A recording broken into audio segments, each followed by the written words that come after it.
Hello po. Kakausapin ko po kayo, yung mga hindi naniniwala pag binanggit ang astral traveling, remote viewing, NDE. Naunawaan ko po kayo. Karamihan kasi ng mga tao na hindi nakakaintindi, pag hindi nila naiintindihan, dinadaan po nila sa pagtatawa. Pag wala silang alam, magsasalita ng pangit. Pag masama talaga ang ugali, kung ano-ano ang sinasabi sa comments. Yung iba nga, sasabihin pa, pag pinag-usapan ng tungkol sa astral traveling, ito daw ay galing sa demonyo. Ay wag po. Wala rin pong kinalaman sa religion. Uulit-ulitin ko po. Lahat ng tao ay may third eye. Kanya-kanya lang ang laki ng bukas. Kung sarado, kung bukas, kung malaki ang bukas. At saka yung astral traveling nga po, yan po ay nagagawa ng lahat ng tao pag tayo ay tulog. Okay, sagutin niyo po ito. Kasi ikukwento ko sa inyo yung mga tungkol sa mga ganitong bagay.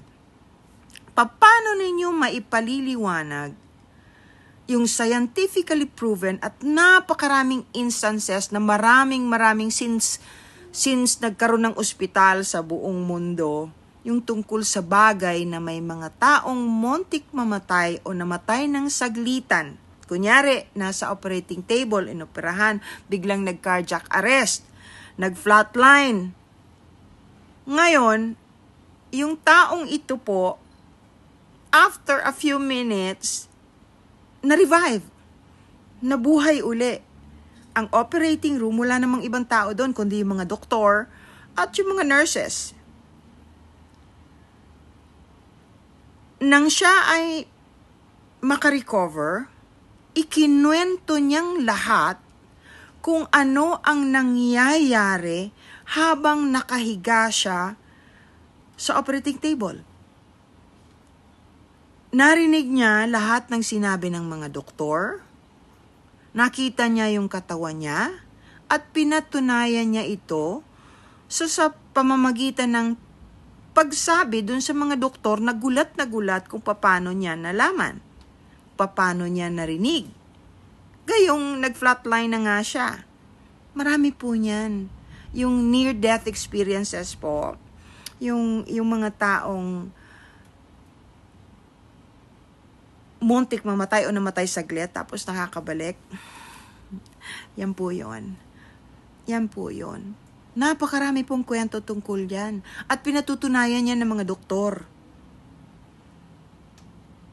Of course, yung hindi talaga gustong maniwala, ayaw ninyong paniwalaan, kahit may proof, kahit may prueba, ay wala naman po akong magagawa.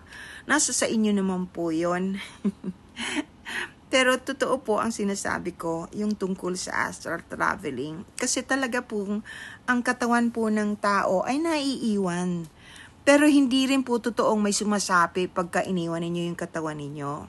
At saka, hindi po kokonti ang may third eye. Hindi po totoo, lahat tayo may third eye.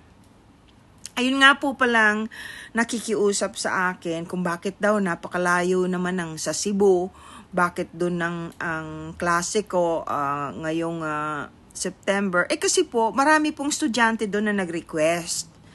Ngayon yung gusto pong magturo ako sa ibang lugar, kunyari Davao, kayo po ang mag-a-arrange niyan. Kung marami kayong estudyante, message me. Kasi hindi naman po ako maaring magpunta sa isang lugar ng basta-basta. Kailangan po maayos lahat. Pero meron din po dito sa Manila o sa Quezon City. Ina-announce ko naman po yan eh. Alam niyo po, wag niyong panghinayangan. Kasi ang tinuturo ko, gaya ng paulit-ulit kong sinasabi, ang mga tinuturo ko ay nagagawa ko.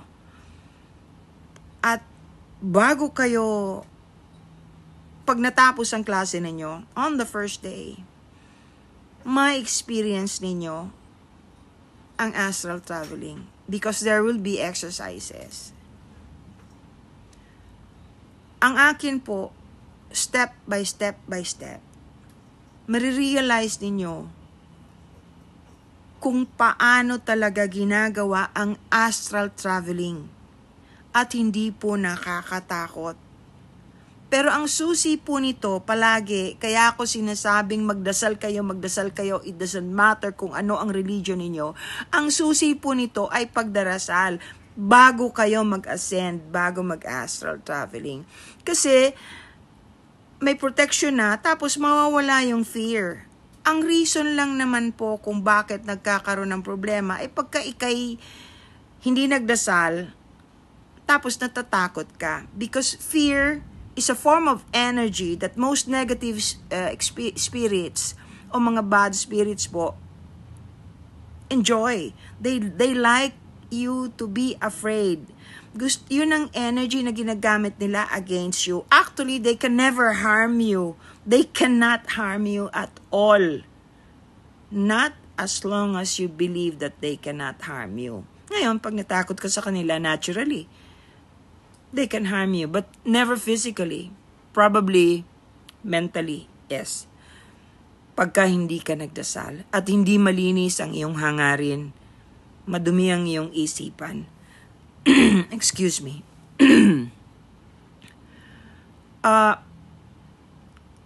Yung gusto pong matuto, huwag ninyong panghinayangan yung pera ninyo. Kasi hindi po mahal ang tuition fee. May bayad po talaga kasi rinirentahan ng lugar. Nagbabayad sa kuryente. May sweldo ang staff. Nagpapakain. Ganun po talaga. Pero very minimal. Kumpara mo po sa iba. Lalo na sa Amerika.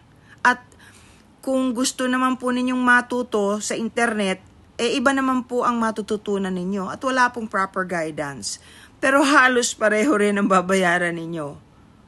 Mag-iingat din po kayo. Basta ako, bilin ko sa inyo, no matter what it is, na may kinalaman sa paranormal, magdasal po kayo palagi. Kahit po anong religion ninyo, magdasal lang kayo palagi before doing it.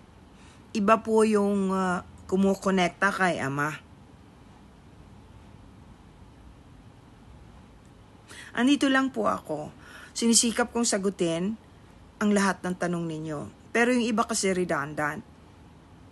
Mamaya po magla-live ako. Please watch. Today is Sunday. Later, probably between 9 to 9:30, magla-live po ako.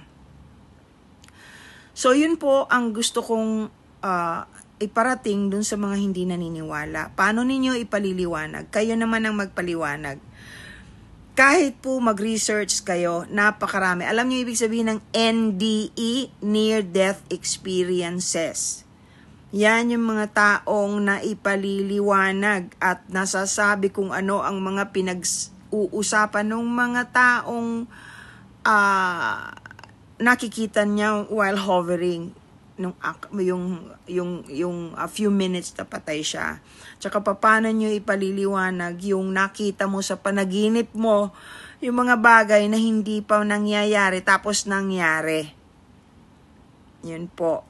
O kaya na naginip ka na yung isa sa mahal mo sa buhay ay may pupuntahan. Tapos, pag tinanong mo, pinuntahan nga niya. Nangyayari po yan. Yan po ay normal na pangyayari sa bawat nilalang na hindi natin pinapansin noon. Pero tayo ay likas na bukas ang third eye nung araw. Nagsara na lang, nagsara kinalawang dahil sa mga bagay na kinakain, ginagamit, pumapasok sa ating katawan, maling paniniwala. At yung puro inaasa ang lahat ng bagay sa technology. Pero ang dami na pong bukas. Ang dami na pong mga tao ngayon na nakakakita ng mga bagay na hindi normal. Napakarami na po. Kung mahilig kayo sa TikTok, sa internet, makikita rin naman po ninyo eh. Ang dami na pong phenomenon na before, hindi mo ma-explain, pero ngayon may proof. Sige po, I'll see you later. God bless everyone. I pray for all of you.